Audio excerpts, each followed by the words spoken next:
Live from the studios of Leader News Philippines, Errol Dakame of Kamaong Acero starts now!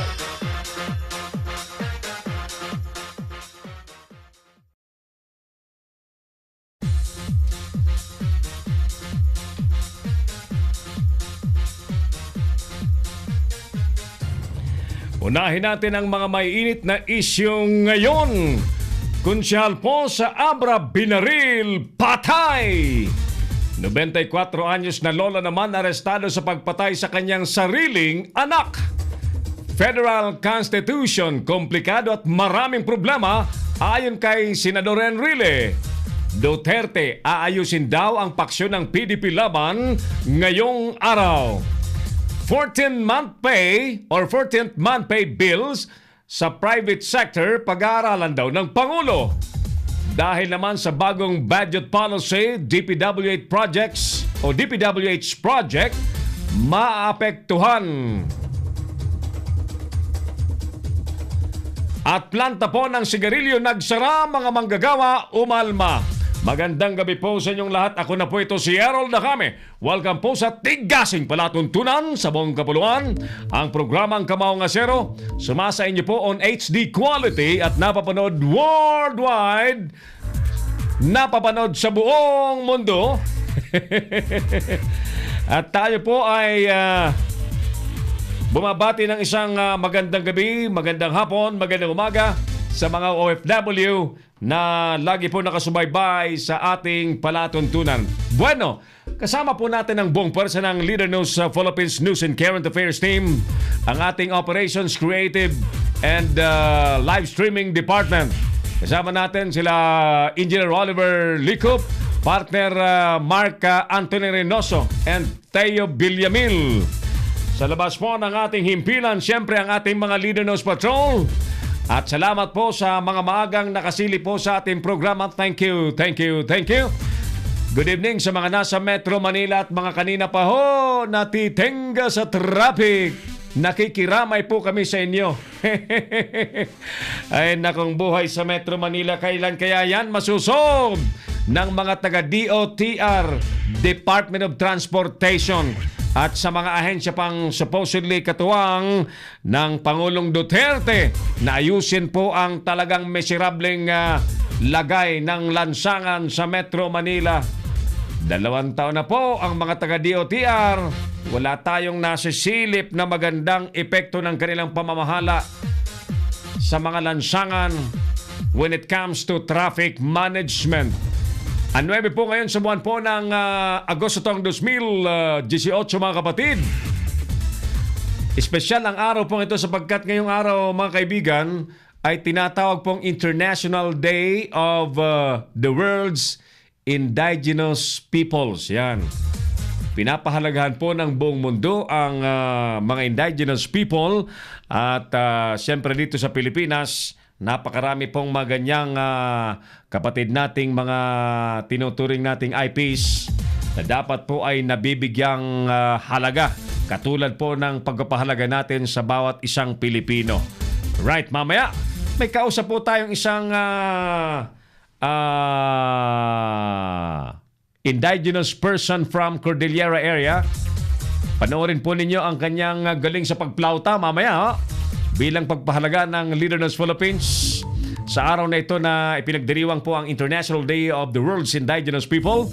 Alright, sige. Siyempre, mga kaibigan, tayo po ay may paksain na dapat pag-usapan habang maaga po at buena manong nakasilip sa atin. Nanonood si amigang Lord Belisario San Andres dyan sa Bataan Province. Si Dabawen Yumatso, hi, hello. Lux Primero, at si Daryl Solis de la Vega. Ayan. Ang survey question po natin, ang ating tanong sa madla sa gabi pong ito ay, dapat bang mag-sorry at mag-leave na muna si ASEC Mo Kauson dahil po sa kontrobersyal na ipepe at idede video? Repeat. Repeat. Dapat bang mag-sorry, mag-apologize at mag-leave na muna si ASEC Mo Kauson ng PCOO dahil po sa kontrobersyal na ipepe at idede video. Si Errol Dacame, ang Kamaong Asero. Ayan, doon po sa mga nais sumali po sa ating talastasan, sa ating diskusyon sa gabi pong ito, you simply i-like po lamang ninyo ang ating FB page ng Leader News Philippines. Mag-comment po kayo, ano man po ang gusto nyong sabihin, pabor man yan o kontra, o komentaryo nyo man po sa aming programa, suggestion sa aming programa, yan po ibabasahin namin. Halimbawa, sasabihin po ninyo, "Oy, Sir Errol, ang gwapo mo." Uulit-ulitin kong basahin yan. Halimbawa, "Sino ba ang Teo Villamil dyan? Gwapo din ba yan?" Yan. So, mga ganun, ano? At bukas na bukas po ang ating palatuntunan sa tinig po ng Sambayan ng Pilipino.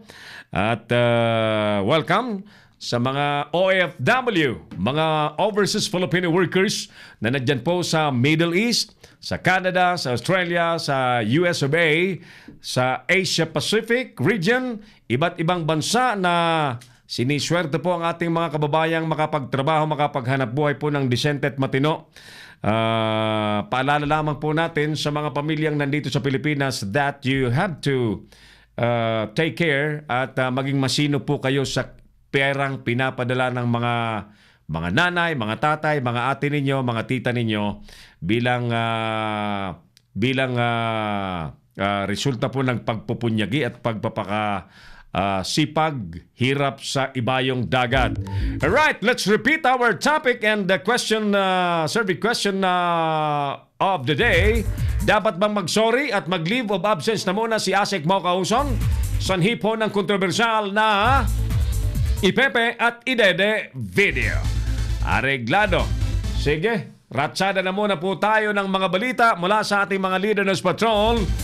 Ang oras po natin ay 4 minutos na po makalipas ang alas 7 po ng gabi. Good evening po sa mga nasa Metro Manila, mga nasa key cities in the whole Philippines, iba't ibang mga probinsya sa ating bansa. Kumusta po kayo? Hi sa mga nasa malalayong mga kanayunan, mga nasa dagat, mga nasa barko at may pagkakataong manood po sa ating palatuntunan. Thank you. At mga nasa taluktok po ng bundok na mapalad na may signal pa rin ng internet, may data. Salamat po sa inyong panonood. Daryl Solis de la Vega, Lor Belisario San Andres dyan sa Bataan, at iba pang Lox Primero, nakasilip din po sa atin. Thank you. Unahin na natin muna ang report sa ating programa ni Mike Paul Marquez. 5 minuto po makalipas ang alas 7 ng gabi. Alamin natin ang binantayang mga nangyari ni Mike Paul Marquez sa kanyang lugar. Mga proyekto daw ng DILG pinakita sa mga mamamahayag sa kanilang 3 araw na media tour. Alamin natin kung anong mga nasilip ng mga media sa project na I think pinondohan po ng DILG at ipinakikita ngayon kung gaano kaganda at kung may masasabi po yung mga media man, ano? Detalye mula kay Mike Paul Marquez. Mike, magandang gabi sa iyo. Magandang gabi, Errol, no? Ikinasana ng the Department of Interior and Local Government o DILG ng Eastern Visayas ang 3 days media tour na matatapos bukas ng hapon para sa mga proyekto ng mga local government units na pinondohan ng nasabing ahensya. Second and first district sa lalawigan ng Northern Samar. Ayon sa DILG, layon ng mga nasabing media tour ay ang pagsulong ng accountability and transparency para sa maayos at matapat na pamamalakad sa gobyerno. Nagsimula ang nasabing media tour kahapon kung saan binisita ng mga mamamahayag ang Water System Level 2 Salin Tubig Project sa Zone 5 sa bayan ng San Roque na nagkakahalaga ng humigit 1.6 million at sa bayan naman ng Mondragon kung saan 4 million ang ibinigay na pondo. Ngayong araw ay binisita naman ng mga media practitioner ang bayan ng Katarman kung saan nakita natin din, Errol, no, ang kalsada na pinondohan ng ahensya. Sino sa bayan naman ng Go ahead, Mike. Sa bayan naman ng Katubig, Errol, ay binisita din naman natin ang BUB Portable Water. Sa Lawang naman ay nakita natin ang evacuation center kung saan nagkakahalaga ito ng 3.5 million, Errol. Alright. Sino ang mga kasama nyo sa media tour? Maliban sa mga media, sino-sino pa? Kasama natin ang taga-regional office ng DILG at may mga CSO tayo dito, no, mga civil society organizations tulad ng Kilusang Pagbabago. Yun na nakita natin kanina, Errol. At kanina may nakita din tayo from sa religious sector na kasama natin. Maliban sa physical na ay magandang pintura, makulay ang pintura, napag-uusapan din ba ninyo, mga kasama nyo dyan, kung when it comes to the cost of the project, halimbawa may engineer ba kayong kasama dyan na tingin ba nila ay satisfied when it comes to quality, nakatupad sa parang standard yung mga nag-implement ng naturang proyekto, Mike Paul?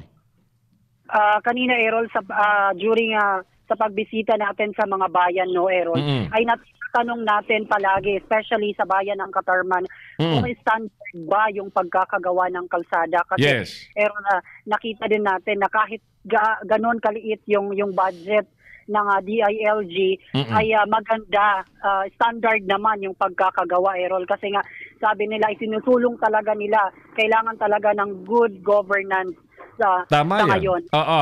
Pagka halimbawa, sinabi natin standard, gaano ba yan kakapal o nakita lang natin yung ibabaw na portion, baka hindi natin masabi talaga kung quality o kung medyo kinapa-kapa lang natin. Alam nyo kasi, yung mga engineers, mga contractors at mga nagpapagawa, there is a technical way on how to check the quality. Nagko-concrete boring sila niyan . Binubutas mismo yung kalsada, kinukuha mismo yung sample doon sa binutas. To check itself the gaano kakapal yung ginawang kalsada at gaano katibay yung concrete, yung semento. May ganyan . May ginawa ba kayong ganyan? Kanina, Errol, no, ay wala tayong ginawang ganyan, pero kanina tinanong din natin yung engineer at sinabi niya na standard kasi yung kailangan talaga ng pulidong trabaho ng mga contractor kasi DILG project ito . Sinong engineer ang kasama niyo, Mike Paul? Saan galing? Baka galing naman yan sa galing sa contractor mismo, hindi kaya? Hindi. Galing sa DILG. May sariling engineer yung DILG. Very good. Kasi sila yung nagmo-monitor. Yes. At sinabi din nila na hindi nila pinapabuhusan muna ng simento yung mga projects nila pag hindi talaga maayos yung lupa. Ibig sabihin, talagang habang ginagawa, binabantayan nila, Paul, Mike. Binabantayan nila. Oo, Errol. Very good, very good. Sige, okay, go ahead. Errol, kakatapos lang din nating bisitahin ngayon ang BUB Portable Water sa bayan ng Palapag at nakita din natin kung gaano ito pinapakinabangan ng sa ngayon ng mga residente. At pakinggan natin ang pahayag ni Cap Sone Romance ng Barangay Pangpang, Palapag, Northern Samar. Okay. Nagkaroon kami ng potable water. Yung mga tao sa amin hindi na naghihirap. Naibsa na ang paggastos ng tubig. Na kami makagamit ng tubig araw-araw kung hindi sa DILG project.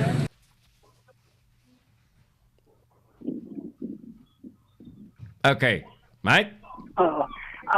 Kanina, Errol, no, na may interview tayo pero ayaw niyang magpa-unlock na videohan siya. Pero sinabi niya na inihambing niya yung pagkakatrabaho ng DPWH at ng DILG.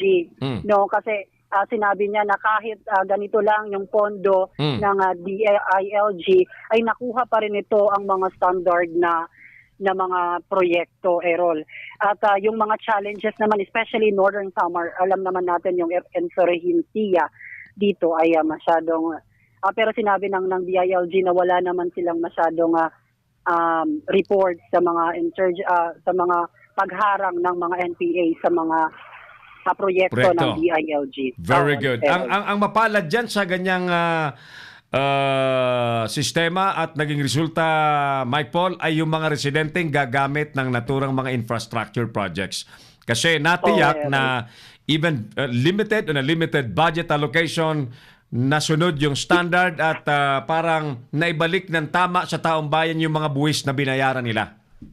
Oo, Errol. Alright. Mike Paul, maraming salamat. At live mula dito sa bayan ng Palapag, Northern Samar, ako po si Mike Paul Macarayo Marquez, reporting live, Leader News Philippines. Si Errol Dacame, ang Kamaong Asero. Maraming salamat, Mike Paul Marquez, live sa Northern Samar. Media tour ng DILG para ipakita sa taong bayan, sa mga mamamahayag ang mga proyektong pinondohan po ng naturang ahensya at maayos pong naipatupad. Congratulations sa mga taong makakagamit ng kalidad, ayos ang kalidad, nasa standard na mga proyektong sukli naman ng gobyerno sa pagbabayad ng buwis ng publiko. Alright! 13 minutos na makalipas ang alas 7 po ng gabi. Dire-diretso pa rin po tayo sa ating mga balitang hatid sa atin ng ating mga Leader News Patrol. Manoy Abner Parom, dapat siguro palitan na lang siya ng karapat dapat at may aral lalong-lalo na okay dapat ang GMRC. Alam mo ba yun, Teo, yung GMRC? Ha? Hindi. Nako, oo. Ang ibig sabihin ng GMRC ay Good Manners and Right Conduct. Ayan. Parang sinasabi ni Manoy Abner Parom, parang kulang nito si Asik Mocauson. Yan ba ang ibig mong sabihin, Manoy Abner? Taba kasi ng utak, sabi niya. Ito yata yung sagot sa ating survey question.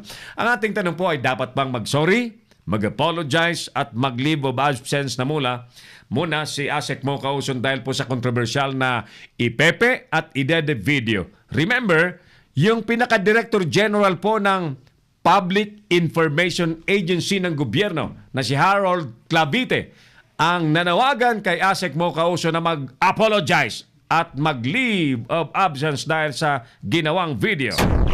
Si Errol Dacame, ang Kamaong Asero. Para naman kay Darrell Solis de la Vega, para sa akin, idol, di naman kailangang mag-leave si Moca. Kailangan niya lang pag-aralan ang mga sinasabi niya bago niya i-ere. Parang lumalabas kasi na tambay sa kanto lang ugali niya kapag walang pakundangan sa mga binibitawang malalaswang salita. Si Errol Dacame, ang Kamaong Asero. Yan po ang sagot ni Darrell Solis de la Vega sa ating survey question. Habang nakasilip din sa atin si Pastor Ramses Gamboa dyan sa Las Vegas, Nevada. Magandang gabi po sa mga taga Las Vegas, pero umaga yata ngayon doon. Magandang gabi rito sa Pilipinas. Polski Untalan, good evening. And good morning po sa mga taga Las Vegas, Nevada. Ayan. Si Lalaya Hopper, si Ver, anong apelyido ni Ver? Pastor Ram, ano nga apelyido ni Ver? Kagabi, nag-message sa akin si Ver. Ayan. Sir Nathaniel Samson of DTI, good evening, sir. At kumusta dyan sa DTI Regional Office, Region 3, dyan sa San Fernando, Pampanga. At mga opisyal po ng Department of Trade and Industry na nananatiling na poproteksyonan po ang welfare ng mga konsumidor. Si Errol Dacame, ang Kamaong Asero. At exactly 17 minutes makalipas po ang alas 7 ng gabi. Report pa rin ang ating pakinggan. Live mula ngayon sa Tacloban City. Alamin natin ang report patungkol po sa... Sino nandyan? Yan kaya yung report ni Hill? Yan. Tungkol kay... sabi ko sa iyo, tingnan mo may report si Hill galing sa Tacloban. Hindi yan. Hindi yan. Sige. Sir Nathaniel Samson ulit sa DTI. Good evening at sa mga kasama mo dyan. Kumusta si Direktor? At salamat by the way. Yung nirefer nating problema dyan ay nauwi na lamang sa pag-uusap, pero ang totoo po niyan ay disgustado ho yung ayaw na lang ng away sapagkat mababait yung ating nirefer na complainant sa inyo dyan, Sir Nathaniel. Anyway, good evening, Sir Errol. Libranda po ang last name ni Brother Ver. Ayan. Thank you, Pastor Ram. Ang surname pala ni Brother Ver ay Libranda. Brother Ver, Libranda. Magandang morning po sa inyo dyan sa Las Vegas, Nevada at sa mga kapatiran sa Las Vegas, Nevada. Mga kasama po, kapatid sa paniniwala natin. Alright, thank you, Pastor Ram. It's 4:17 a.m. ngayon sa Las Vegas. Good morning sa mga nasa Las Vegas. Teacher daw, huli sa pagbibenta ng droga sa Leyte. Si Errol Dacame, ang Kamaong Asero. Detalye hatid sa atin Paring Hill, Anisito Tamayo, live mula sa Tacloban City. Hill, Paring Hill, magandang gabi. Magandang gabi, Paring Errol. Arestado isang high-value target na isang teacher pala sa ginawang bypass operation sa ginawa ng mga operatiba ng PDEA Regional Office 8 sa Leyte kasama ang Provincial Office at Bato Police Station SDEU. Sa bayan ng Tabunok, sa bayan ng Bato, Leyte kahapon ng alas 8:40 ng umaga. Sa report ng SMT kay PDEA Director General Aaron Aquino, nagkasan ng operasyon ng operatibo ng PDEA Regional Office 8 sa ilalim ng pamumuno ni PDEA Leyte Provincial Office Director Edgar Jubay at Bato Police Station SDU. Nakilala ang suspect na si Lou Perez Manlangit, isang teacher, 36 years old, na may live-in partner at residente sa Barangay Tabunok sa bayan ng Bato, Leyte. Nakuha sa suspect ang 3 heat-sealed transparent plastic sachet na may laman na white crystalline substance na may timbang na 0.5 grams na may estimated market value na 3,400 pesos. Samantala naharap ngayon ng suspect sa kasong paglabag sa Section 5 o Sale of Dangerous Drug Act at Section 11 Possession of Dangerous Drug Act sa Article 2 sa ng Republic Act 9165 at ngayon ang suspect ay nasa kustodiya na ng Bato Police Lock-up Facility. Samantala huli din sa ginawang bypass operation ng isang shabu peddler sa Eastern Samar. Sa ginawang operasyon ng PDEA Regional Office 8 Eastern Samar Provincial Office at PDEA AIU, SIU, PIB at Dolores Police Station kahapon sa Barangay 2 Dolores, Eastern Samar, banda alas 9:20 ng gabi. Uli ang suspect na si Michael Opanada Anabo alias Mike, 36 years old, may asawa, walang trabaho at residente sa nasabing lugar. Nakuha sa suspect ang 4 na sachet ng shabu na may market value ng 3,000 piso at ngayon ang suspect ay nakakulong na sa Dolores Police Station at naharap sa kasong paglabag sa Section 5 o pagbenta ng pinagbabawal na droga at paglabag sa Section 11 o Possession of Dangerous Drug Act sa Article 2 of Republic Act 9165. Parang Errol. Alright. Balikan lang natin yung teacher. Teacher ba yun sa elementary, high school?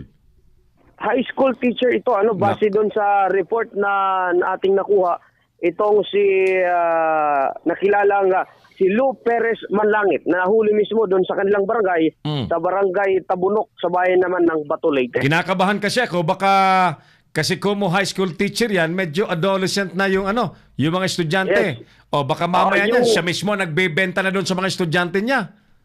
Base naman sa report natin, parang Errol, wala naman naka-state sa report ng PDEA na nagbebenta ito doon sa mga estudyante. Pero may posibilidad din na nagbebenta ito. There's a possibility. Yes. Imagine mo pasok na pasok ang drug sa loob ng eskwela kung teacher mismo ang may dala. Yes. At high value target pa ito na teacher. Akala natin teacher lang na gumagamit, hindi pala. Ito yung teacher na high value target na. Pag sinabing high value, matindi ang mga transaksyon at talagang nasa listahan ng dapat mahuli ka agad. Yes. Mas mabuti nga ito na nahuli na teacher kasi para hindi na Panularan. madali yung mga kanyang Oo. estudyante. Tama yan. Alright. So, ganyan talaga. May kasabihan, crime does not pay. Ayan ang talagang kahihinatnan. Inaabutan din talaga. Alright. Ayun, dagdag pa nga natin, paring Errol, nakausap natin na hindi lang nagpapakilala na taga-DepEd official. Sabi niya, isolated lang naman daw ang kaso ito at ngayon, posible magkasa ang Department of Education dito sa Leyte ng mandatory drug test sa lahat ng teacher. Posible. Yan yung sinabi ng isang opisyal dito sa DepEd Leyte, but hindi pa naman opisyal. Pero tututukan natin yan kung ano ang magiging takbo at magiging hakbang ng Department of Education dito sa Leyte dahil nga sa isang pagkahuli ng isang guro. Guro pa mismo ang nagbebenta ng pinagbabawal na droga. Napakapangit ng ganyang balita na teacher na dapat ay nagtuturo ng tama siya mismo ang gumagawa ng mali. Anyway, of course, yung kasalanan ni Juan, hindi naman kasalanan ni Pedro. Kaya lang, hindi natin masisi ang pamunan ng DepEd na kung mag-isip at magplano na magkaroon ng mandatory drug test sa mga teachers kasi nga naman, they have the moral obligation to ensure na ang kanilang itinuturo, ipinakikita sa mga bata ay yung tamang mga bagay. Lahat-lahat tama dapat, hindi mali. Yes. Yun nga, parang ang nangyayari is one for all for one. Kumbaga, isang pagkakamali ng isang teacher, lalong-lalo na ang teacher ang nagmumulda sa ating mga bata para mapunta sa magandang gawain. Yeah. Ito pa mismong teacher, ang mismong nagbebenta ng hindi naman maganda sa atin, yung nakakapalulong. Alam mo na yung gobyerno natin is malakas ang kampanya sa pinagbabawal na droga. Ang tanong ko lamang, ako kasi hindi ako masyadong aware doon sa substance na yan kung gaano halimbawa ang isang tao gumamit niyan ngayong araw, ilang araw mariretain yung substance sa katawan so that pagka nag-drug test ay makikita. Kasi baka mamaya niya nag-anunsyo ng drug test, yung mga drogista dyan na pinagdududahan, magpalipas muna ng ilang araw para makalusot sa drug test. Ano bang turo ng PDEA? Minsan nga, kukunin natin yung side ng PDEA bukas para at least alam natin kung gaano ba katagal mag-e-effect ang shabu sa ating katawan kapag ikaw ay gumagamit. Gumagamit ka minsan lang o gumagamit ka nung araw-araw. Ayan, sige. Para impormado to. Kasi dati-rati may mga naririnig tayo, magpapa-x-ray ka, may ano ka, uminom ka ng maraming gatas para hindi makita sa x-ray. May mga ganyang usapan dati. Yes, yung iba nga, yung magpapa-alimbawa, kukuha ng lisensya. Yung sasabihin, uminom ka ng gatas na condensed, uminom ka ng ganito para hindi makita sa dugo mo, hindi makita sa ihi mo. See?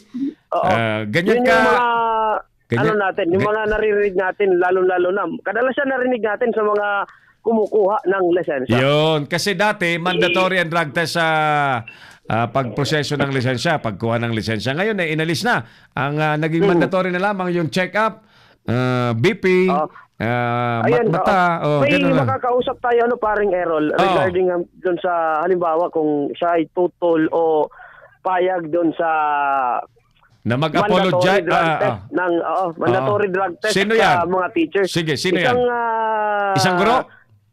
Hindi isang konsyal. Ma'am, pwede matanong ano ba yung gusto mo, yung mandatory drug test sa mga guro? Kasi alam mo natin yung teacher ay nagbumulda sa atin ng ating mga anak. Halimbawa dito sa nahuli po na teacher na nagbebenta ng droga, ano po yung palagay niyo, ma'am? Anong action po? Konsyala, magandang gabi po. Magandang gabi, Konsyala. Hello po. Ano po ba ang magandang, anong suggestion po ninyo i-mandatory drug test sa mga teachers ngayon dyan sa Northern Samar? Leyte po. Sa Leyte. Apo. Mas better po yung ganun po. I-mandatory po yung mga teachers po para malaman po natin kung ano ba? Kung sino ang malinis at sino ang hindi. Ayun, oo. Oo nga, ako din, parang time pa siya ako na-interview kaya hindi ko. Oh, oh, first time mo, mama. So, enjoy the experience of being interviewed first time. All right. Konsyala, pang ilang termino po ninyo ngayon?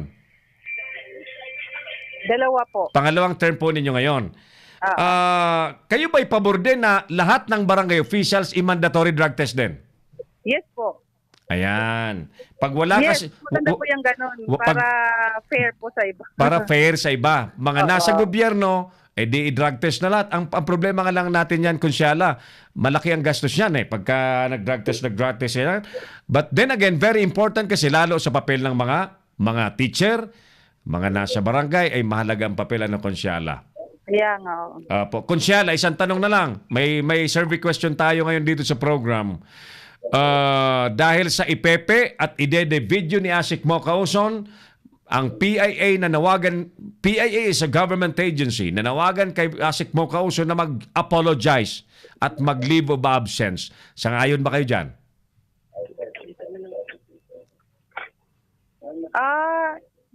Palitan na lang siguro. Ha? Palitan na lang? Mm-hmm. Palitan na lang si Asik Mo ka ng iba, ganon? Oo, parang Ayun, ganun. parang ganon. Konsyala, full name nga po ninyo. Anong full name ninyo, Konsyala? Hello? Nawala ang linya. Si Errol Dacame, ang Kamaong Asero. Kausap natin ay si Paring Hill Tamayo live sa Leyte, Tacloban, Leyte. Kasama yung isang konsyala at tinatanong ko yung kanyang pangalan na wala bigla. Paring Hill? Yes, Paring Errol. Full name balik tayo, full name ni konsyala?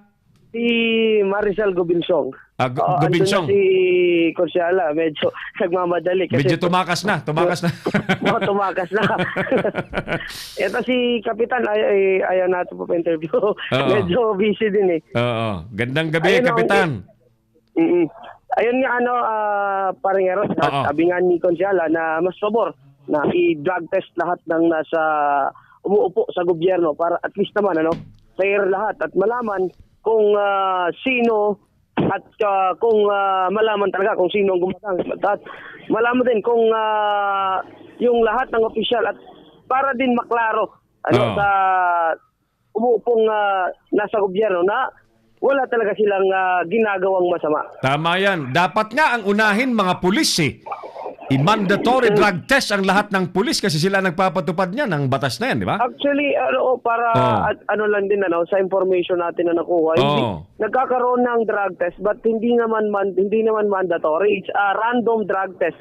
Kung random drug test sa mga PNP officials, PNP personnel, hindi yung lahatan. Dapat sana lahatan. Dapat lahatan kasi paano natin matitiyak na ang ngayon ang leadership ni Director General Bayalde ang focus niya internal cleansing, gustong-gusto ko 'yan sapagkat yan ay panimula na malinis talaga ang organisasyon. So it can be an integral part ng cleansing yung drug test talaga sa lahat ng lahat ng pulis. Nga lang, yun ang tinatanong ko paring Hill, kung yung drugs ba halimbawa tumira ngayon, yung siraulong tumitira ng drugs, Gaano katagal ang retention sa katawan at makita o hindi pagka nag-drug test? Ayun. Kausapin nga natin, baka may makausap ka bukas ng taga-PIDEA, paring Hill, Yes. May mabutahan natin yung opisina ng Regional Office 8 ng PIDEA at tatanong natin yung mga dapat iklaros para sa mga nakikinig sa atin. At gusto din natin malaman kung gaano at hanggang kailan yung magiging epekto nito sa isang tao kapag ikaw ay gumagamit ng pinagbabawal na droga. Tama ka. Alright, sige.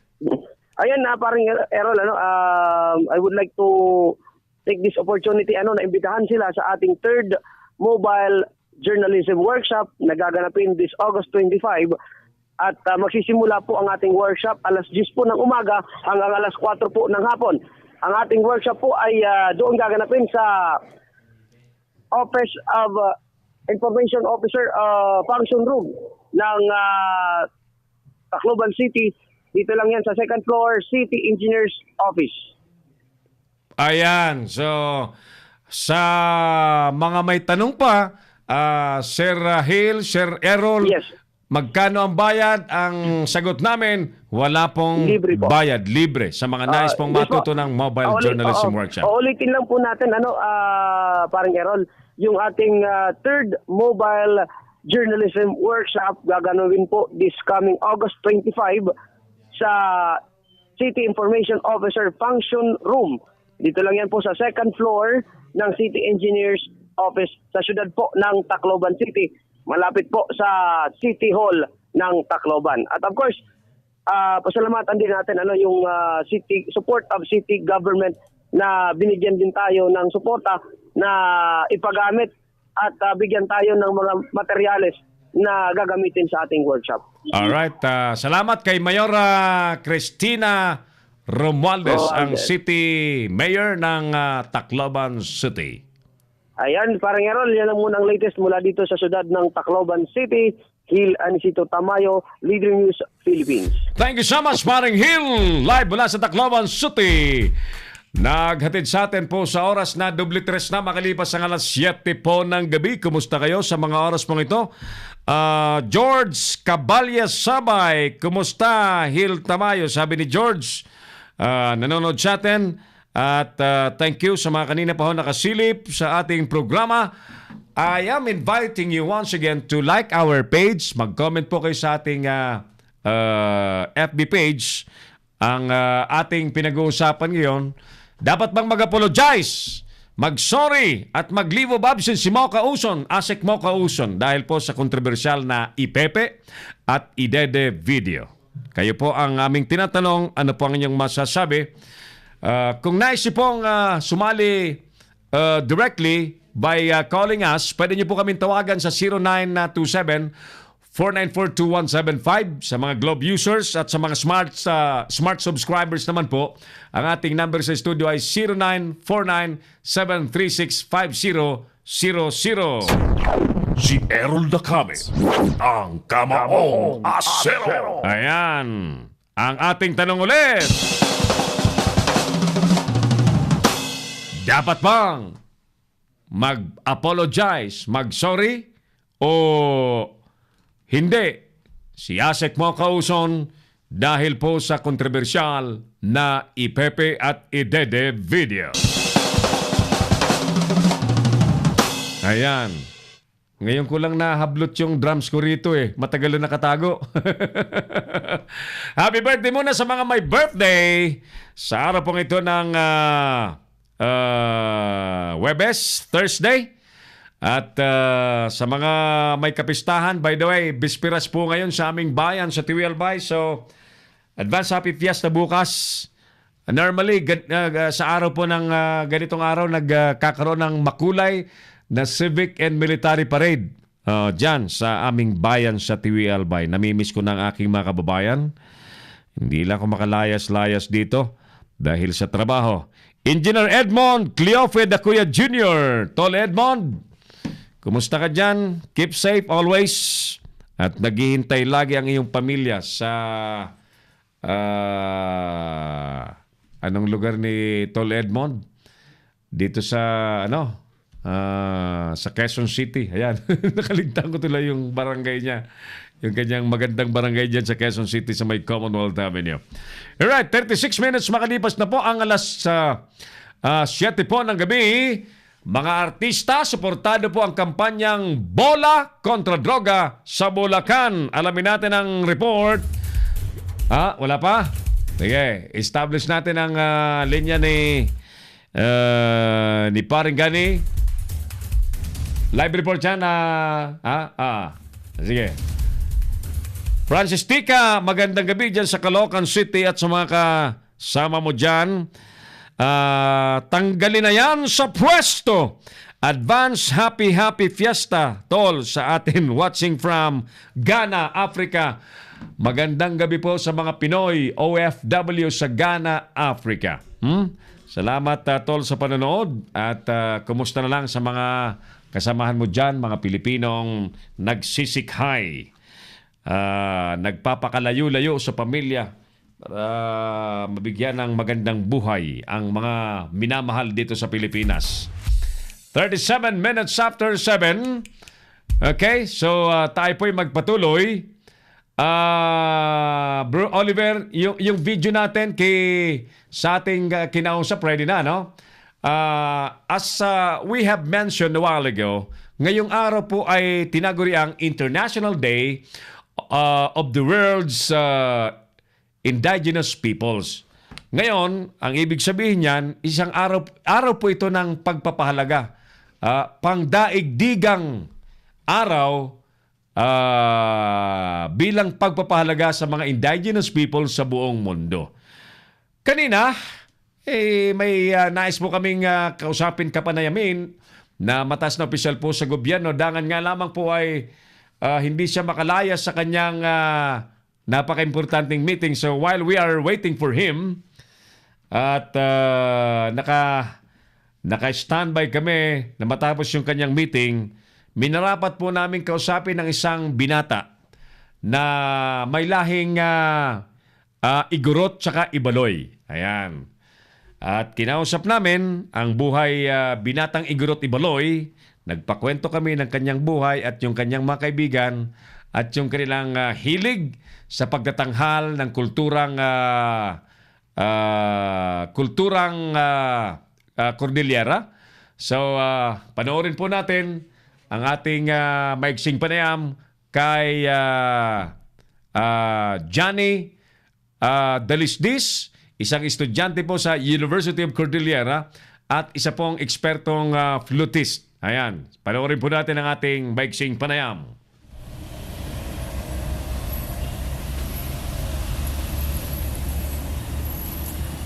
Ayan, mga kaibigan, today is the International Day for the World's Indigenous People. And bilang pagpapahalaga ng Leader News Philippines sa araw na ito, ay kasama natin si Kuya Johnny Dalisdis, isa pong kabataang nagmumula sa isang tribo sa Cordillera region. At kwentuhan natin siya, makikipagkwentuhan tayo. Kumusta ang buhay ng isang kabataang indigenous person na bilang artist din. Johnny, magandang hapon. Welcome sa Leader News Philippines. Ayan, oo. Anong tribo mo, by the way? Bale, sir, I am half Ibaloy and half Ifugao. Half Ibaloy and half Ifugao. You know, we are so glad to have tribes like that in the Philippines na really has your identity. May sarili kayong identity na may pagmamalaki at lagi niyong naipapakita yan sa mga cultural presentations, ano. Kanina may kinikwento ka, may grupo kayo. Anong pangalan ng grupo niyo? Ayuwang Digang sa Cultural Federation. What do you do sa grupo? As a group, ginagawa namin tulungan at nagtutulungan kami as a group for the good Of everyone. Good for everyone. Uh-huh. And sa buhay naman namin as a cultural, as one of the cultural, simple lang yung buhay namin. Parang yung talon, which means is to garden up the palay. Mostly kasi ngayon is marami na kasi moderno ng mundo, maraming distractions. Pero kayo, you wanted to preserve yung culture ng Cordillera. So naglikha kayo ng grupo and nabibisi kayo pag may mga activities, may mga presentations kayo na gustong-gusto rin mapanood siyempre ng mga turista, lalo dito sa Baguio City at tourism city. So, busy kayo lagi, ano? But amongst the talent na ipinagmamalaki mo, naikwento mo sa akin magaling kang magplauta. Oo. So, mga kaibigan, pinakausapan ko si Kuya Johnny Dalisdis, isang estudyante from UC. You're from UC. He's still studying sa UC. But I guess through the activities in the group, yung mga presentations sa group they were able to sustain their studies. Yung pag-aaral nila ay nasusuportahan nila. So we're glad to have such group na parang natutulungan nila yung kanyang sarili na hindi umaasa sa dole out. And nagkakaroon sila ng platform to showcase yung mga talents nila in various arts, music, dancing, and presentation. Kuya Johnny, may special kang musikang laging tinutugtog, ano? Anong title ng tugtog na yan? Nanlight Nanikatan. Oo. Sige nga. So we're excited to hear that.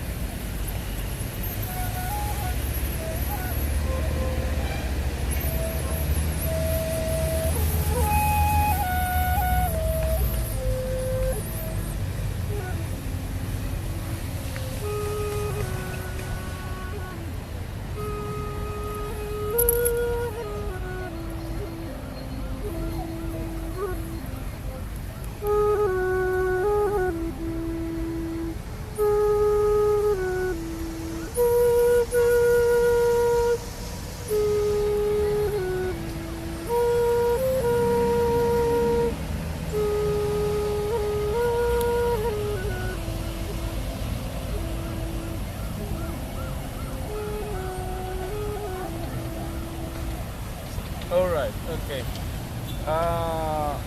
I'm sure ma-enjoy natin yan pagka medyo nasa nasa isang matahimik na lugar, ano?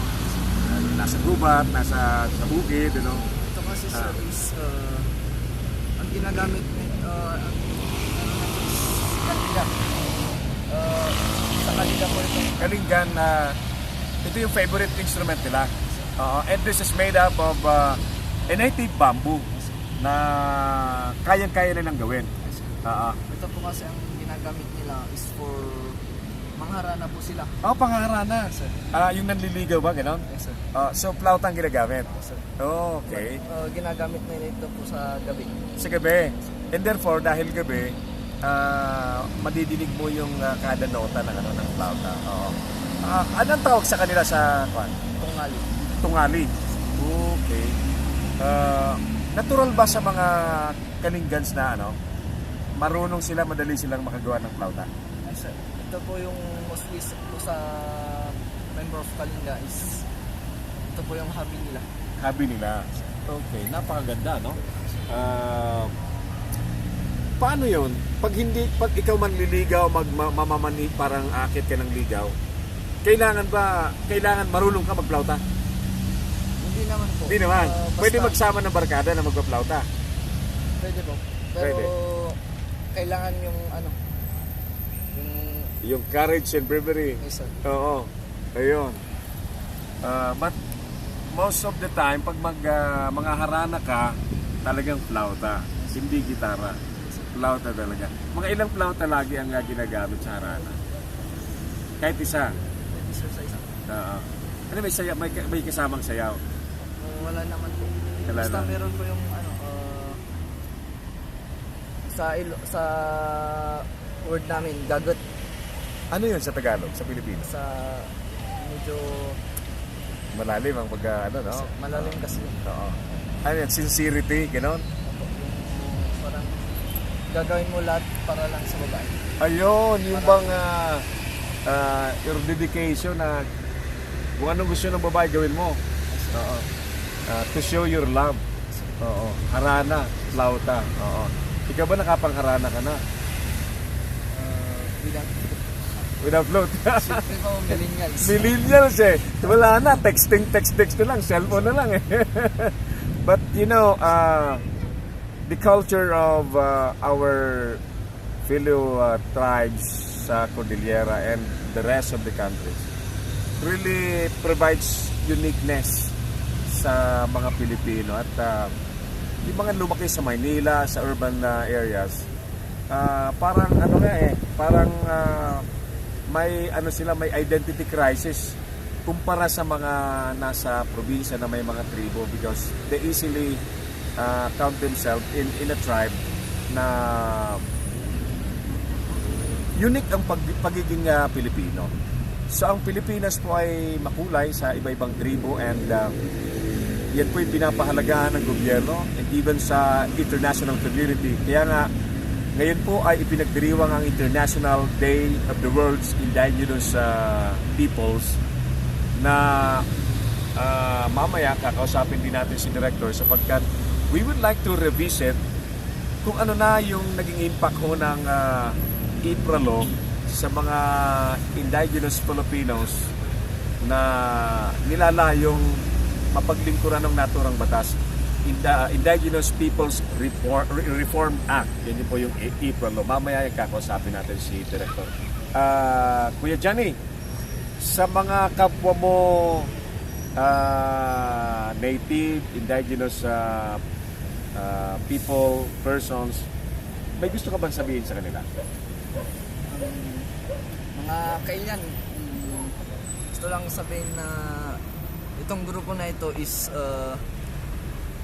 would like to preserve our culture and to nourish and share with the other tribes which kung ano ang kultura natin na gustong huwag kalimutan. Yun na. Thank you. Napakagaling, ano? To preserve, to showcase, to share. Nagagawa po nila yan dahil sila po yung may grupo na laging nagtatanghal. Every time na may malalaking okasyon, especially dito sa Cordillera area, and they're always invited. Kuya Johnny, thank you so much. Thank you. We're glad to have you this afternoon sa Leader News Philippines. Thank you.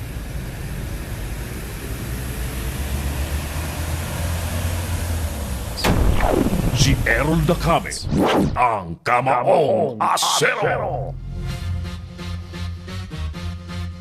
Thank you very much. Yan po yung ating panayam kay Johnny De Lesdis, yung binatang may lahing Igorot Ibaloy na tumugtog po ng flauta, na yung tugtog pa lang yun na Teo ay ginagamit sa pangharana. Ayan, sa pangharana nila culturally, yun daw ang tinutugtog. Oh. Hindi ko matandaan yung title ng kanyang piyesa, yung kanyang tugtog. June Consulta, maray na bang kita bisay mo June Consulta? Hain ka. Maring Melds, Imelda Parum, dyan sa Pasig City, sa Pineda Pasig. Maray na bang kita bisay Dugabos dyan. Ricardo Bondok, magandang gabi po and thank you for joining us. Report tayo ulit mga kapatid sa oras pong alas 7:50 na po ng gabi. Gawin muna tayo dyan sa Kamara ng Representante, Minority at Majority. Dapat magkaisa para maibalik ang budget cut ng DPWH. Detalye hatid sa atin ni paring Lex Tambongo. Lex, magandang gabi po. Errol, magandang gabi. Kung pinangasyal by Representative Petche Lagman sa Majority at Minority ng Kamara na magkaisa para suportahan ng budget ng Department of Public Works and Highways. Ito yung upang maging makatotohanan naman ang build agenda ng pamahalaan. Ayon kay Lagman, dapat naman mabalik ang tinapyas na budget ng DPWH. Hindi lamang ng unang dapat na maibalik ang binawas sa lokasyon, kundi dapat idagdagan pa ang budget ito sakali at napatunayan na kailangang ipilit.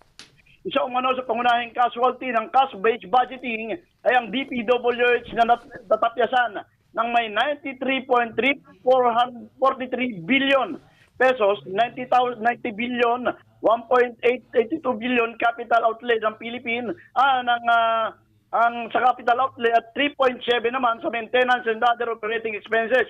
Nagpahayag naman ng pangamba si Lagman na baka hindi magkaroon ng katuparan ng sinasabi ng liderato ng Kamara na makapagpatubad ng non-zero infrastructure allocation kung kakaltasan ng malaki ang pondo ng DPWH. Samantala, sinabi naman ni ACT Party List Representative Antonio Tino na ang maepektuhan ng pagbabawas ng pondo ng DPWH ay ang traffic decongestion at National Road Network Services na may 28% decrease o 81 billion cut sa construction, upgrading, preventive maintenance at rehabilitation ng national roads. Inwestiyon rin ito ang utilization ng 2018 right-of-way funds na 50 billion na ayon sa DPWH na mayroong unused na ROW fund na 1.8 billion. Balitang Kongreso, Felix Tambongko, Leader News. Si Errol Dacame, ang Kamaong Asero. Thank you, paring Lex Tambongko live mula po sa Kamara de Representante. Hindi ko na itanong tuloy yung issue patungkol po sa agawan sa pagiging minorya kung nasolve na sapagkat nagbanta si Congressman Rodolfo Fariñas na dadalhin niya ang issue sa Korte Suprema.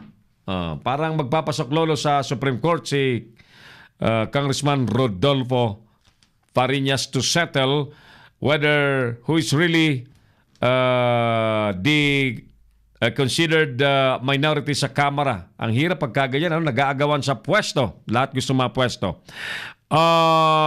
Leonard Raimondo, ang sagot niya po sa ating survey question na dapat bang mag-apologize, dapat bang mag-sorry at mag-leave of absence si Asik Moca Uson dahil sa kontrobersyal na ipepe at idede video. Sabi niya, nararapat na mag-public apology si Moca Uson at matapos mag-leave. Si Errol Dacame, ang Kamaong Asero. Kayo po, ano pong masasabi ninyo? Ano pong opinion nyo dyan sa ating itinatanong? O wala lang? Bahala siya sa buhay niya. Ganyan kaya ang sagot ng mga Pilipino? Pagka minsan may mga kababayan kasi talaga tayong magkikibit balikat lang. Mas maganda po ang ginagawa natin sapagkat binibigyan po namin kayo ng pagkakataong makapag-voice out, no? Marinig mismo ang inyong mga tinig. Lalong-lalo na po dito sa ating palatuntunang Kamaong Asero. Tayo po'y pinanonood sa buong mundo. Minomonitor ng mga government agencies at inirerespeto po tayo ng mga taong may pagkaintindi sa pamamahala. Alright, sige. Meron pa tayong report, Teo? Meron pa isa? Hindi pa makapasok, hindi pa maliwanagan ng kanyang linya. Samantala, nais ko munang batiin si Dr. Eulalio. Sana tama ang pronunciation ko, Carmel Bulagcaster Pascual. Romualdo Romel Bulagcaster Pascual. Nais lamang natin batiin ang iyong kaibigang si Doctor of Veterinary Medicine, Eulalio B. Lorenzo. Yan. Dr. Eulalio B. Lorenzo. Good evening, Doctor. Salamat at tinutulungan mo ang mga person with disabilities tulad ng grupo ni Carmel Bulagcaster Pascual. Ayan. Sana tama yung mga pangalan at apelyedong nababanggit ko, no? May grupo kasi si Carmel na mga may disabilities, mga sundalong na disgrasya po sa gera, mga naputulan ng paa, nabulag, putulan ng kamay. They have a good plan of establishing a similar platform like with us na magagamit po nila na parang extra livelihood. Oo. Nang sa ganun ay hindi na po sila nakadepende sa mga tumutulong masyado sa kanila at umaasa ng bigay-bigay. No? So, tama naman ang kaniyang na balak. In fact, naikonsulta po yan sa atin. Sabi ko, maganda yung sinisimulan mo, ipagpatuloy mo yan. Na iniipon ni Carmel Bulagcaster Pascual yung mga persons with disabilities and they are forming a group at balak nilang magtayo ng isang online broadcast station na puros with disabilities ang mga kasama. So that kahit may tungkod ka, kahit nakaupo ka sa wheelchair, but you can still talk, you can still sing. Di ba? Pwede ka pa rin mag-broadcast, pwede ka pa rin magtula at kung ano-ano pang pwedeng magagamit pa rin ang iyong isip, ang iyong bibig. Ay, di ayos. magiging productive pa rin po silang bahagi ng ating lipunan. Congratulations, Carmel Bulagcaster Pascual, sa iyong naisip at salamat sa suporta naman ni Dr. Eulalio B. Lorenzo. Ayan, so humihiling ng tulong sa atin na maalalayan na maitayo yung kanilang online platform. Sige, tutulungan natin yung mga kaibigan natin yan. 57 minutes after 7 in the evening. Mamaya po ng konti ang palatuntunang Bible Cafe ni na Pastor Ram Gambawa at mga kasama dito sa studio. Jun Consulta, nasan ka? Text mo nga sa akin kung saang lugar ka naroon ngayon.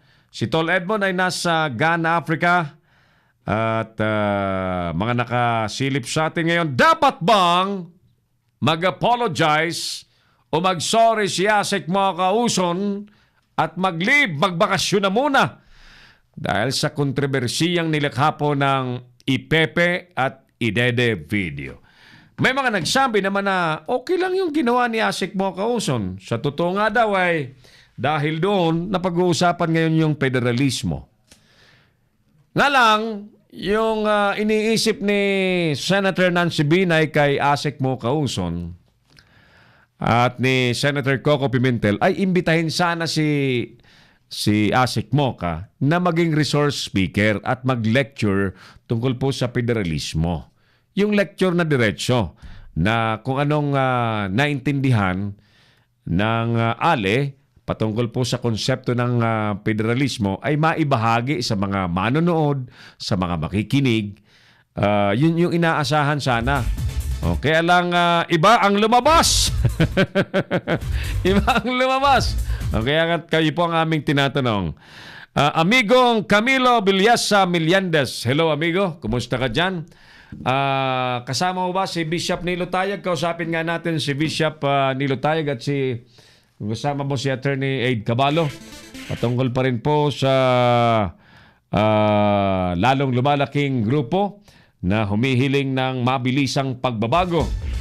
Labas sa tinatawag po nating bureaucratic process sa gobyerno na nagpapabagal po ng serbisyo na dapat ay nakukuha at naibibigay po ng pamalahan sa taong bayan. Yung sobrang patong-patong na bureaucracy ay nako. Kaya nga't alam nyo, the other week nabibwisit na po ang Pangulong Duterte sa kabagalan po ng DPWH sa implementasyon ng bill. Ayan. May mananagot ika nga ng presidente dahil yung kanyang ipinagmamalaking build at inaasahan niyang maglilikha ng mga trabaho ay tila hindi pa ho nakikita ng presidenteng nangyayari. Nagkataon naman ang kanyang pinagkatiwalaan po sa DPWH ay ang anak po ni Senador Manny Villar na si Congressman Mark Villar. By the way, nasaan ba si Senador Manny Villar? Maraming naghahanap, nangungumusta. Nasaan daw ba ang pinaka-patriarch ng mga Villar? Alam niyo, maraming haka-haka tuloy. Wala daw sa ating bansa. May nagsasabing nasa ganito yon, kaya hindi na makalabas dahil na ganyan. Oo nga, ako'y nagtataka, no? A very active man, no? In politics and business, in social activities, civic activities. That's Manny Villar. Nasaan kaya si Senador Manny Villar right now? Anong alam ninyo? Hinahanap ko. Namimiss ko lang. Bakit wala siya? daming nangyayari sa Pilipinas, ano? Nasaan kaya talaga siya? Paano, sir, kung idaan ni Mocha Uson sa sayaw yung lecture? Hindi lecture yun. Sapagkat ang lecture, verbal. Verbal. Baka pwede pa sa kanta. Baka pwede pa sa kanta, at least sa pamamagitan ng kanta. Naalala niyo yung kanta ni Yoyoy Villame? Yung Philippine Archipelago? Yung geography?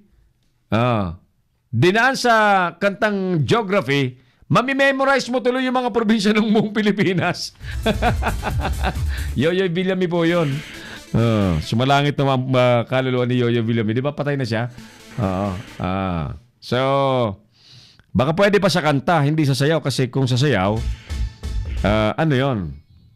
Puro sa signal-signal lang kamay para matanda yung hindi siguro. Amigong Camilo Villas sa Miliandas, baka kasama mo si Bishop Nilo Tayag. Kausapin natin kung available siya. Sa oras na 2 minutos, makalipas mga alas 8 ng gabi, kumusta po ang mga taga Central Luzon? By the way, ang bagyong si Carding ay hindi naman po yan makaka-apekto kahapon. Kahapon, bumiyahe kami sa NLEX, SCTEX, T-Plex, ang lakas ng hangin, lakas ng ulan.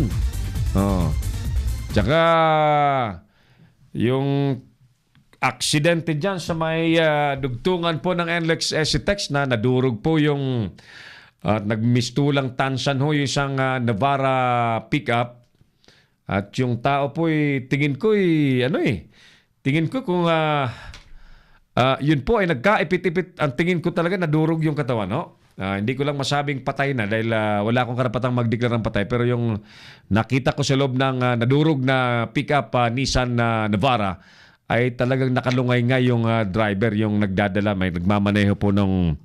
Nakita niyo yung video, di ba? Tingnan niyo dyan sa ating FB page ng Leader News Philippines. Silipin niyo yung video ng aksidente sa SCTEX NLEX kahapon, no? Kawawa po, durog yung sasakyan and therefore yung katawan po ng taong nagmamaneho ng black Nissan Navara pickup kita ka po durog na durog sa loob at ang medyo buo lamang yung dito sa taas na bahagi pero nakalungay-ngay. Pakaingat po kayo kapag maulan, madulas po ang mga highways. Ingat po kapag inaantok talaga yung pinakamarapat pong itabi na po muna ang inyong minamanehong sasakyan. Ayan, sige. Balikan natin. Nandiyan na ba si Paring Gani? Wala pa? Sige, balikan ko muna ang ating topic, mga mainit na isyu ngayong araw pong ito. Kunsyal po sa Lagayan, Abra Binaril patay. Yan na naman tayo. 94 anyos na lola, arestado po sa pagpatay naman sa kanyang sariling anak. Federal Constitution, komplikado at maraming problema daw ayon kay ex-Senate President Enrile. Samantala, Duterte aayusin daw ang paksyon ng PDP laban ngayong araw. 14th month pay bill sa private sector, titingnang maigi at pag-aaralan daw po ng Pangulo.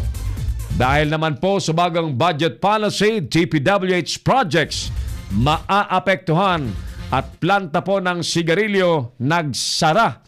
Mga manggagawa umalma. Sa mga nagtatanong, anong planta ba ng sigarilyo nagsara ka, Errol? Ang nagsara pong planta ng sigarilyo. Gandang gabi po sa mga naninigarilyo.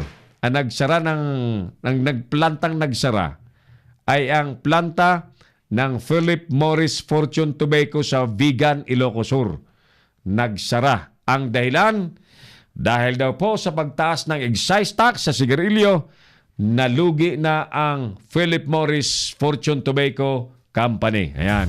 Ang may-ari po niyan, ang inyong kilalang may-ari ng Philippine Airlines, may-ari din po ng, marami, ng Philippine National Bank, may-ari po ng, napakarami niyan. Mga kumpanya ni Lusyutan, ni Kapitan Lusyutan. Siya po ang may-ari po ng Philip Morris Fortune Tobacco Corporation. Nagsara na. Ang siste, hindi daw nabayaran yung mga manggagawa ng karapat-dapat na separation pay. Mahigit 200 yata ang apektadong mga manggagawa at marami pang mga manggagawa sa Marikina ang problemado rin. Ang Fortune Tobacco merong mga pabrika din dyan po sa Marikina City. So anong mangyayari kung wala ng pabrika? Ito yung sinasabi natin, di ba? Yung kampanya po sa pagtigil sa paninigarilyo, ang sabi po ng iba, bakit ang approach ng gobyerno ay pamahalin ng sigarilyo, bakit di na lang ipatigil, ipasara mga planta? Yan na nga po. Nangyayari na. Nagsasara na ang mga planta sa epekto po ng excise tax naman daw. Ayan. Dahil sa sobrang taas daw ng excise tax sa sigarilyo na siguro dahil mahal na ang sigarilyo, ramdam ng mga gumagawa ng sigarilyo na kumunti ang bumibili. Siguro ganon. So, hindi na makayanan po yung production cost. Ayan po ang balitang sigarilyo. Yun dyan kaya sa kwan. Sabagay yung dyan sa Tikay, tinira yun ng ano naman, di ba? BIR. Pinagbayad ng bilyong halaga ng buwis. Nagbayad na yata pero pinasara na. Ulitin natin yung survey question natin. Dapat bang mag-apologize, mag-sorry si Mo Kauson dahil po sa kontrobersyal na IPP at IDEDE video? Mama Jing, magandang gabi po.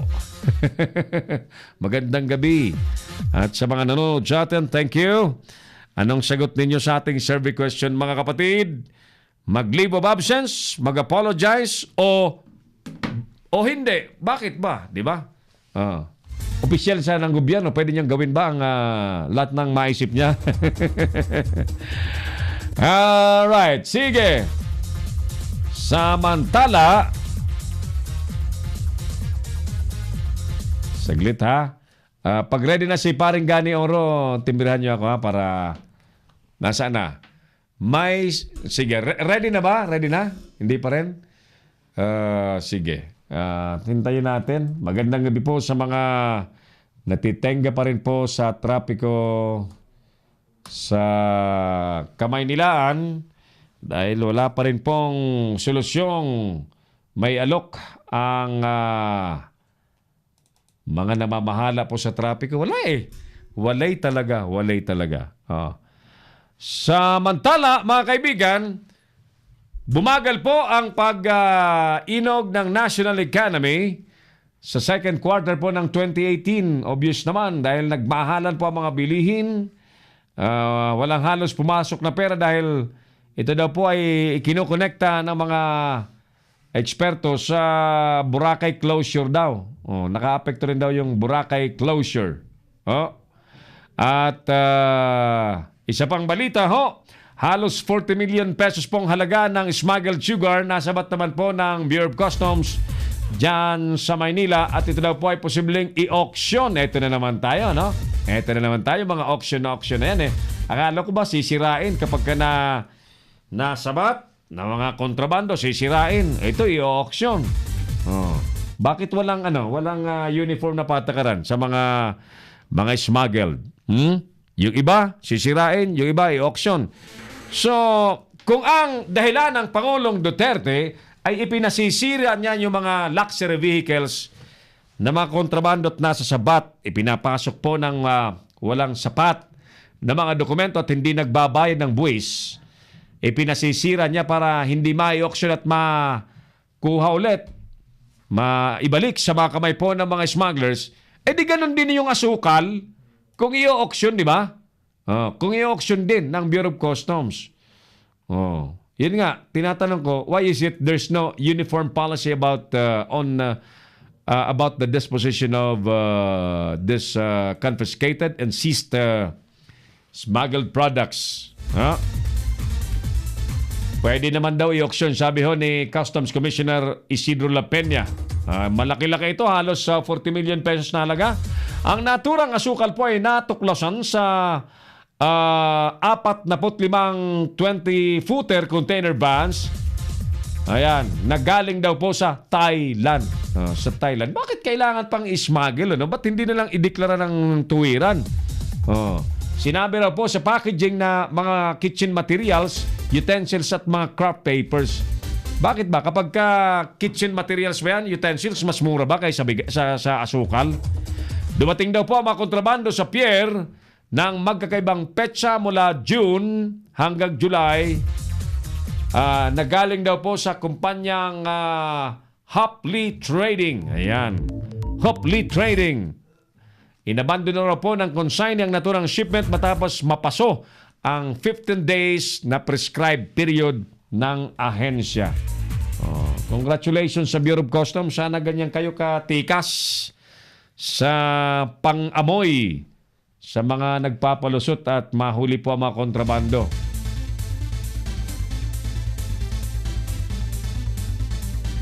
Ano pa mga balita natin? Wala pa rin si Paring Gani? Makakahabol kaya siya. At exactly 8:30 mga kaibigan, we have to wind up our program. Habang nanonood si Ralph publiko sa atin. Ralph King, happy viewing, happy watching. May pasok yata bukas. Wake up early. Puntahan po natin yung lolang 94 anyos na arestado dahil po sa pagpatay sa kanyang sariling anak, mga kaibigan. Sinasabi pong nasa kote po ang isang lola matapos iturong sangkot sa pagpatay umano sa kanyang sariling anak sa Dapitan City, mga kaibigan. Batay po sa report, kinilala po ang suspect na si Lola Flaviana Sagapsapan Humaad, isang 94 anyos na taga-barangay Maria Uray, Dapitan City. Nagugat daw po ang krimen dahil umano sa hindi pagkakaunawaan nila tungkol sa lupa ng kanyang anak na si Arsenio. Ito na naman tayo. Lupa na naman. Lupa. Mga magnanay, Diyos ko po, mga magkakamag-anak nag-aaway, nagpapatayan sa lupa. Sinasabing kumuha daw po ng gun for hire ang suspect na siyang ginamit ito upang ipapatay ang kanyang anak. Diyos ko po, sariling ina. Kayang gawin yun, ano? Parang pambihira ito. Nakakulong sa selda naman sa Dapitan Police Station ang naturang lolang matanda. Siyempre, lola na matanda. 94 years old ba naman? Yan. So, ang dahilan po ay lupa. Samantala, eto po yung detalye sa pinatay na konsyal sa Abra, mga kaibigan. Patuloy po ang sinasagawang investigasyon ng mga pulis sa pagpatay sa isang sangguniang bayan member sa Abra. Ayan. Sa report, nakilala ang biktima na si Sagani Ambawa Hoson, miyembro po ng sangguniang bayan po ng Lagayan Abra na taga-barangay Sitio Manawis, Poblasyon Lagayan Abra. Ayon po sa report, mga kaibigan, may naiulat daw hong barilan sa loob ng compound ng naturang biktima at nang rumisponde ang mga pulis, nadatnan na nakahandusay na pong duguan ang konsyal at may hawak daw na baril na merong tama sa bahaging likuran ang biktima na lumusot sa kanyang dibdib at tinatayang yun po ang rason ng kanyang kamatayan. Ayan. Wala pang tinutukoy na motibo at wala pang masabing suspect ang mga otoridad. Diyos ko, ito na naman tayo, ha? Public official, elected official na naman ang dinali. Kala ko ba tapos na yan? Wala na dapat susunod yan. Samantala, away naman. Ayaw tuloy. Away naman po sa pagiging minority leadership sa Kamara. Ayos na raw, settled issue na. Naayos na umano ang gusot sa kung sino ang tatayong minority leader sa Kamara. Ayan. Ito ay matapos pong kustyunin ni dating House Majority Leader Rodolfo Fariñas ang pag-upo naman po ni Congressman Danilo Suarez bilang minority leader. Sa kabila ng pagboto nito kay House Speaker Gloria Macapagal Arroyo bilang kapalit ni dating Speaker Pantaleon Alvarez. Napag-alaman na sa ilalim po ng House Rules, ang dapat na maupo daw bilang minority leader ay ang mga hindi bumoto sa bagong Speaker. Yan. Ayon po kay Defensor, napagdesisyonan na idaan sa debate at botohan ang posisyon ng minority leadership dahil marami na ang nag-aagawaan sa nasabing pwesto. Ganun talaga mga congressman, ano? Parang mga asong ulol na, na naglalaway na parang gustong ready at handang makakagat kahit anong oras makapwesto lamang. Nakapagsalita na rin ang mga miyembro ng mababang kapulungan ng Kongreso na dapat ito ay irespeto. Ngunit, iginagalang daw ni Defensor ang desisyon ni Marikina Congressman Miro Kimbo at ABS Party List Congressman Eugene De Vera na dumulog po sa Korte Suprema upang kusyonin ang pag-upo ni Suarez bilang minority leader kahit na ito ay kalyado ng House Speaker. Ayan, madaling sabi, hindi pa totoong settled ng issue sapagkat may pumunta sa Supreme Court para finally doon po hanapan ng settlement ang issue sa minority leadership dyan sa Kamara. Ganyan sila kauhaw sa pwesto. Minority leadership na lamang talagang pinag-aagawan mo. Bakit? What's in it? Ika nga. Ano bang meron dyan sa mga leadership na ganyan? Is it really the power? The power, the inherent power in it? The power that brings gold and money? Palagay ko'y wala nang ibang dahilan kundi yan eh. The power that brings fortune. Nako po, 70 million a year ang congressman. Iba pa, maliban pa sa mga insertion nila. Maliban pa doon sa mga nagagawa nilang mga para-paraan, ano? Samantala mga kaibigan, sinabi pong malaking problema at komplikado ang Federal Constitution ayon po kay dating Senate President Enrile. Binigyan din po ni dating Senador dating Senate President Enrile na masyadong komplikado nga po ang panukalang Federal Constitution. Sinabi po ni Enrile na bagamat suportado niya ang federalism, kailangan daw ipaliwanag kung saan kukunin ang pondo para sa dagdag na bilang ng burokrasya. Tama! Dadami kasi ang burokrasya. Akala ko si-simplify sa bawat pong rehiyon, mga mambabatas at mga maestrado sa Korte Suprema.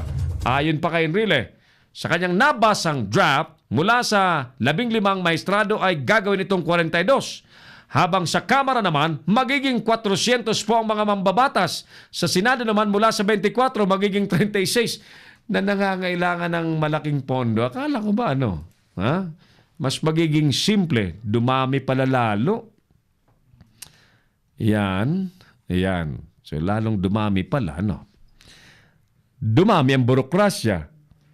Yun nga kinaiinisan ngayon ng Pangulong Duterte. Gusto niyang isimplify eh.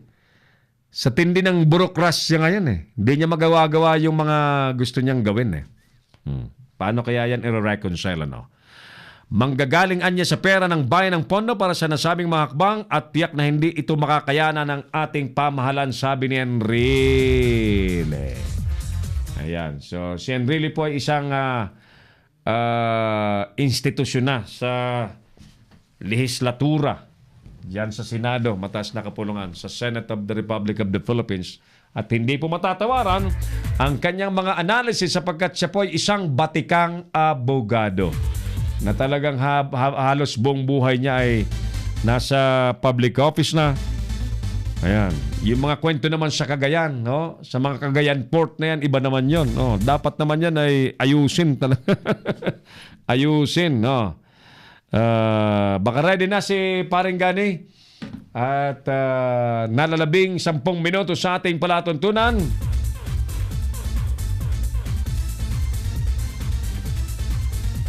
Tingnan natin, by the way, kung paano maayos po ng Pangulong Duterte ang nagkahati-hating PDP laban. No? Yung bagong pamunuan na tumatayo ngayon ay pinangungunahan po ni Attorney Rogelio Vic Garcia. Samantalang yung kanilang pinapalitan na si Senator Coco Pimentel ay naniniwalang siya pa rin ang Pangulo ng PDP laban. Si Errol Dacame, ang Kamaong Asero. Yung PDP laban, mga kaibigan, ay ang itinuturing pong most dominant na political party sa Pilipinas. Partido po ng administrasyon ng Pangulong Duterte. But with what's happening right now, tila lumalabas na may kahinaan po itong nangyayari sapagkat nabiyak eh. Nakakita na ba kayo ng garapon na nabiyak? Pag ang garapon ay nabiyak eh, masasabi ba natin na yan na matibay pa kaya? Tingnan natin. But pag susumikapan natin ang presidenteng pagdikitin ng mighty band para magamit ulit. I mean, mabuo ulit. Ika nga, maging isang organisado ulit na grupo. But you know, the problem is, sa politika ho, talagang ganyan eh. Yung tinatawag po nating unity, most of the time, temporal. Yung mga alliances, most of the time, those are temporal things. Temporary things lamang po yan sa politika. Ang permanent, sabi nga, in politics, there is no permanent enemies and permanent friends. Only permanent motives. Permanent interests. Ika nga. Yan ang katotohanan po sa politika. Habang si Wanalyn Sorongon, ang dami ng palpak ni Mo Kauson, hihintayin pa ba na makagawa pa ng mas malalang kapalpakan? After agos siya, alter ego siya ng presidente, dapat mag-resign na lang siya, sabi ni Wanalyn Sorongon. Si Errol Dacame, ang Kamaong Asero. Kayo po, ano po ang inyong masasabi? Ano po ang inyong sagot sa ating tanong sa gabi pong ito ng Huwebes? Dapat bang mag-apologize, mag-sorry si Asek Mo Kauson ng PCOO dahil po sa nilikhang kontrobersiya ng kanyang ipepe at idede video? Yung objective po ng naturang video ay ano sana information drive regarding the federal form of government na sinusulong po ng kasalukuyang administrasyon. Pero nagkawasak-wasak ko napunta ko sa bati ko sa kanya. Instead na matutunan po, may matutunan, may ma-pick up, may malaman patungkol po sa federalismo. Pero yung pananaw naman ng iba, ganito mabuti nga niya, ganyan, napag-usapan si Moka at federalismo. O kaya lang, anong usapan? Ano ang napag-uusapan? Di ba ang napag-uusapan po ay ang batikos? Oh. Ano nga ba talaga ang federalismo? Kami po ulitin ko, ang platform na ito ay bukas na bukas po. At welcome po rito ang mga nais magpaliwanag when it comes to the issue of and the concept of federalism, sapagkat yan po yung sinumpaan nating tungkulin ng Leader News Philippines ay mananatiling plataforma po, istasyon po ng katotohanan, istasyon po ng tamang impormasyon. At kaya nga't binubuksan po natin ang linya ng mga nais pong maging resource persons dito. Sino man po ang maalam sa federalismo, that's welcome. Pero tingnan nyo Enrile, ang sabi ni Enrile, malaki ang problema, komplikado ang federalismo, ang sinusulong pong Federal Constitution. Ayan. So, ulitin ko hindi po basta-basta tao, hindi po basta-bastang tao si Senador Enrile. Nga lang, pagka may nagkomentaryo na naman dyan, may sasabi dyan na, tanda! Tumigil ka na! Ako expected ko na yan pagka ganyan, ang mga usapan. Alam ko na yan May magko-comment dyan, tanda, manahimik ka sa tabi. May mga ganyan tayo sa ating lipunan ngayon. Kakaiba ngayon ang lipunan natin. Kakaiba. 8:24 in the evening. Ano pong masasabi ninyo? Dapat bang bakasyon, patyal-patyal na muna si Asek Mo Kauson dahil sa controversial na ipepe idede video? Kayo po ang magsabi Kayo po ang magbigay ng inyong pong opinion sapagkat kayo po ang nais po naming marinig sapagkat you deserve to be given with an equal time and opportunity to express your opinion, express your thoughts about the issues confronting our country today. Ayan, then the issues that needs to be discussed intellectually. Dito po sa atin, bawal po yung bawal po rito yung mga pilosopo. Dito po sa atin, bukas po ang ating plataforma sa intelektual, matalinong diskusyon, matalinong usapan sa mga isyu, no? So, yung sinasabi ho ni Senator Enrile na lumalabas na mas kumapal ang burokrasya sa isinusulong pong Federal Constitution, ayun nga, akala ko ba mas simplified?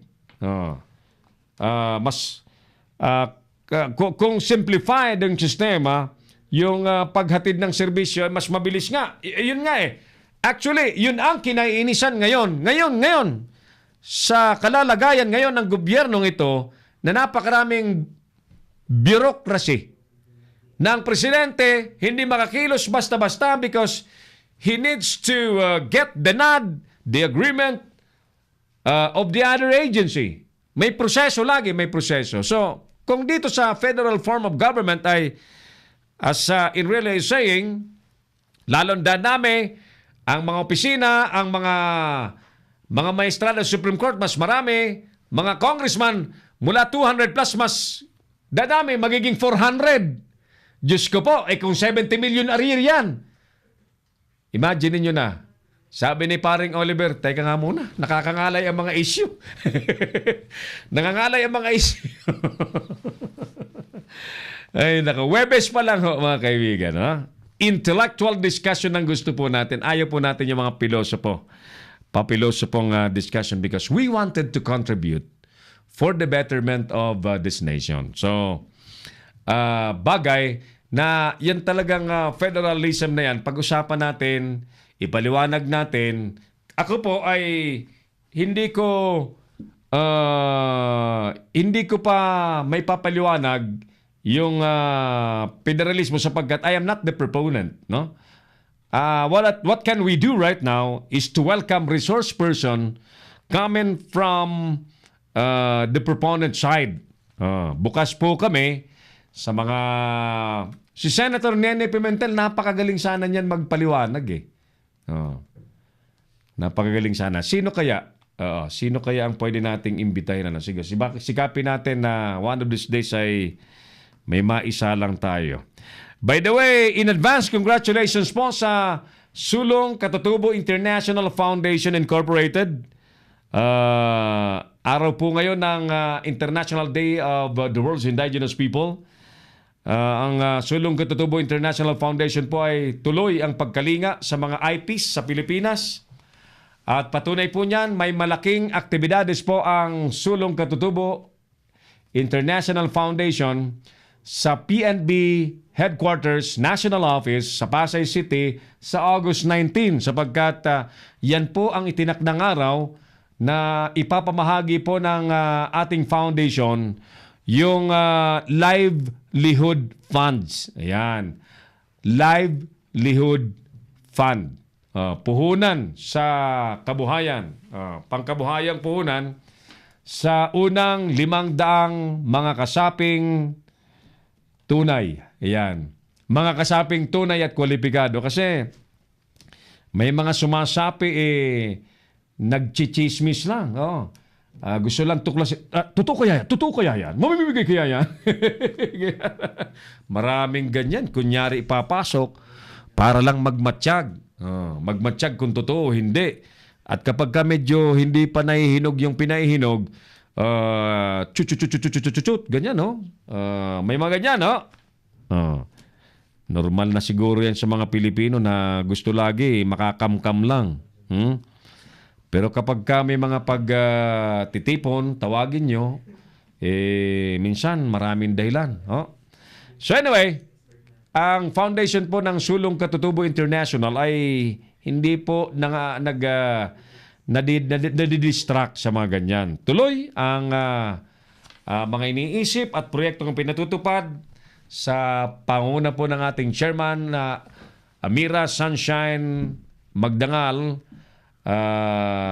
Princess Amira Sunshine Magdangal, na kanyang sinimulan pong itayo yan sa ngalan po ng public service po sa mga indigenous people. And by the way, sa August 11, meron pong malaking pagtitipon na naman ng mga IPs dyan po sa Tabuk City sa lalawigan ng Kalinga. That's gonna be on Saturday at marami na namang makikinabang po dyan sa pamamahaging grasya ng Sulong Katutubo International Foundation. So ulitin ko ang ating pagbati and congratulations po sa ating Prinsesa Amira Sunshine Magdangal na wala pong kapagod-pagod na kumakalinga po sa ating mga katutubong kapatid na mga Pilipinong nangangailangan po ng ayuda. Ayuda, tulong. Ayan. Ulitin natin, August 11 sa Tabuk City sa Kalinga, Apayao. Ang launch, provincial launch. Ayan, saglit ha. Si Ma'am Amira tumatawag. Kaya kausapin natin ito para siyang mismo mag-anunsyo. Tawagan mo nga bro. May number ka niya? Saglit ha.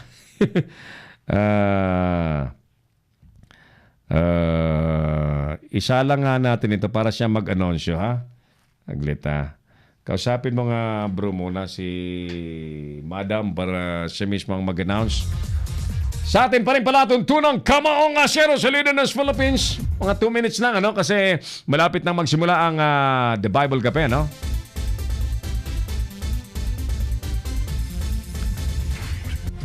Ulitin natin na happy fiesta in advance sa ating mga kababayan dyan sa TV Albay. Ating mga minamahal na kababayan sa aking tinatawag na domicile. Ang domicile yung bayan na talagang pinagmulan, na hindi po pwedeng hindi silipin. Bayan po ng magandang bayan po ng TV Albay. Kung nasan po ang magandang mga lugar, kumpleto ho.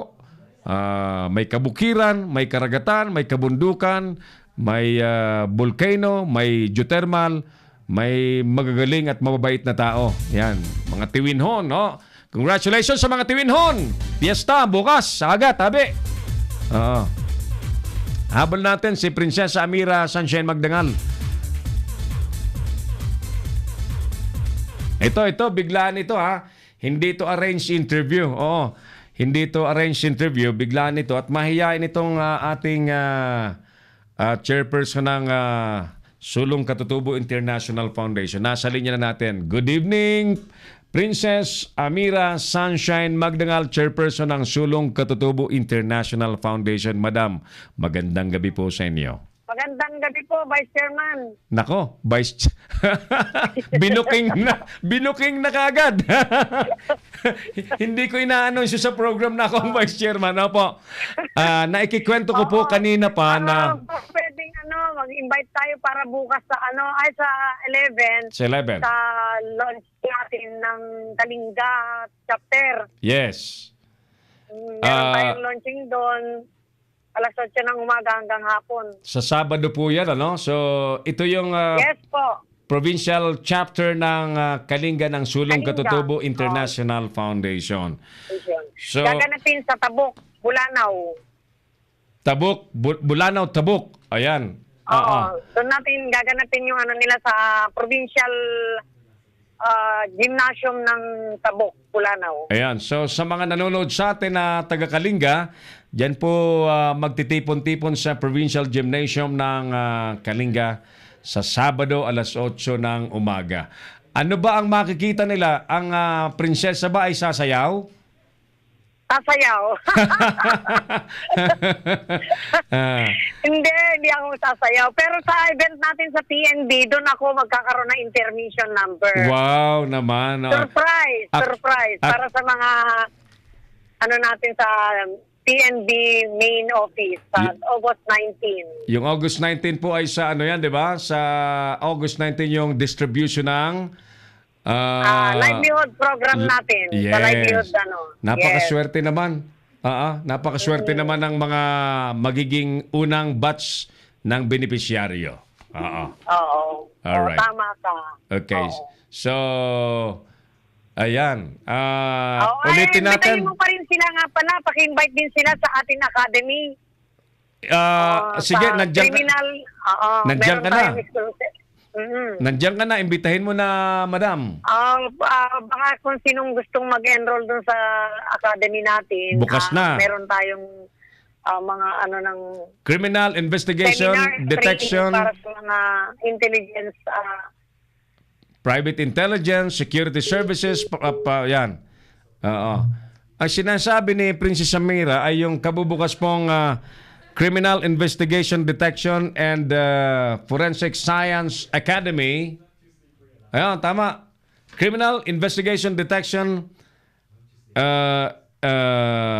Forensic Science Academy na bukas na at tumatanggap na ng mga enrollees sa mga nais po maging private investigators, VIP protection escorts, yung public health, yung basic, maraming kurso, Sige, gawan na lang natin yan ng promotion dito sa ating palatuntunan. Sige. Wala na. Naputol na. Anyway, mga kaibigan, we have to wind up our show this evening. 36 minutos na po makalipas, 35 na nga. Makalipas po ang alas 8 ng gabi, nagpabalik yung aking oras.